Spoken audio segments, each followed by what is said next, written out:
Dalam hubungan antar manusia, pasti pernah terjadi kesalahpahaman dengan orang-orang sekitar kita. Apakah itu anggota keluarga, teman sepekerjaan, tetangga sekitar rumah, ataupun rekan-rekan sepelayanan di dalam pekerjaan Tuhan. Kadar kesalahan itu bisa bervariasi, mulai dari yang kecil, sedang, sampai besar, bahkan sangat besar sekali. Sehingga sangat sukar sekali untuk memaafkannya. Sebetulnya, kita pun banyak bersalah kepada Tuhan.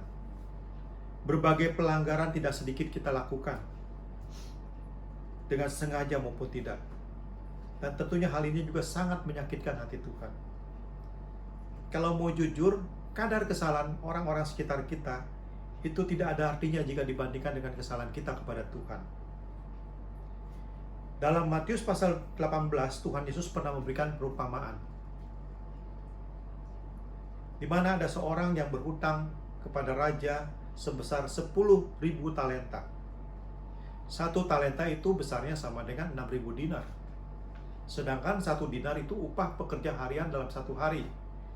Kalau saat ini upah pekerja harian satu hari itu kira-kira 100.000 rupiah, maka 10.000 talenta itu besarnya adalah 10.000 dikali 6.000 kali 100.000 rupiah, sama dengan 6 triliun rupiah, 6.000 miliar rupiah, suatu jumlah yang sangat besar sekali. Oleh karena ia tidak mampu untuk melunasinya, maka raja itu pun akhirnya membebaskan semua hutangnya, alias dia tidak usah membayar 1 sen pun juga. Tetapi baru saja dia keluar dari istana raja, di tengah perjalanan dia ketemu dengan seorang temannya yang punya hutang 100 dinar. 100 dinar itu besarnya adalah 100 dikali 100.000 adalah sekitar 10 juta. Suatu jumlah yang sangat kecil jika dibandingkan dengan 6 triliun rupiah. Maka ia pun memaksa kawannya itu untuk membayar. Meskipun temannya itu memohon dengan sangat agar hutangnya itu ditunda pembayarannya. Tetapi orang ini tidak mau membebaskannya. Dia ngotot dan minta hari itu juga untuk diselesaikan. Dan akhirnya bahkan dia sangat tega menjebloskan kawannya itu ke dalam penjara.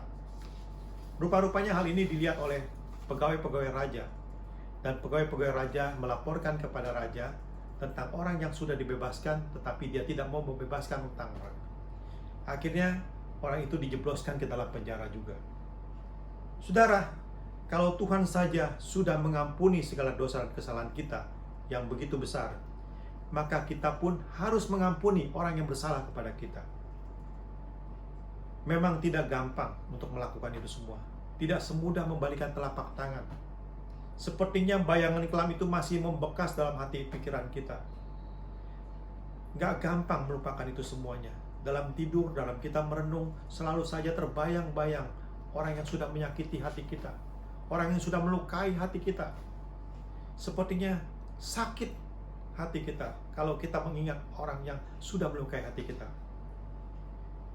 Tetapi saudara, kalau kita berusaha dengan kekuatan kita sendiri, memang tidak mudah.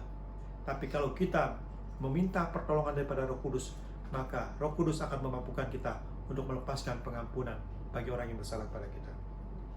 Saudaraku, pada siang hari ini, biarlah kita bersama-sama melakukan firman Tuhan, untuk kita bersama-sama menjadi pelaku-pelaku firman Tuhan, supaya kita pun boleh mengampuni orang yang bersalah pada kita. Sebagaimana tertulis dalam Matius pasal 6 ayat 14 dan 15, karena jikalau kamu mengampuni kesalahan orang, Bapamu yang di surga akan mengampuni kamu juga. Tetapi jikalau kamu tidak mengampuni orang, Bapamu juga tidak akan mengampuni kesalahanmu. Biarlah kita menjadi pelaku-pelaku firman Tuhan, sehingga berkat Tuhan akan dialirkan bagi kita sekalian. Amin.